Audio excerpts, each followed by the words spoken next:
সংখ্যালঘু নির্যাতনটা হচ্ছে ভারতের এক একটা মসজিদ তারা ভাঙতেছে এখন। এটা এটা এটা একটা লক্ষণ। আস্তে আস্তে ওর মানচিত্র মসজিদের মতোই ভেঙে খান খান হয়ে যাবে ইনশাআল্লাহ। এরা যেমন অখণ্ড ভারত চায়, আমরাও অখণ্ড ভারতই চাই। আমরা চাই অখণ্ড ভারত হবে কালিমা লা ইলাহা ইল্লাল্লাহ মুহাম্মাদুর রাসূলুল্লাহ। আপনারা তো মনে করেন যে ভারত আমাদেরকে ঘিরে রাখছে, তাই না? আসলে ভারতকে আমরা ঘিরে রাখছি।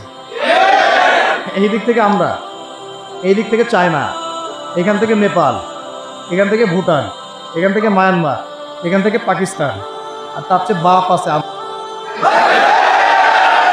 না পাকিস্তান? ওদের সাথে কেউ পারছে এই পর্যন্ত?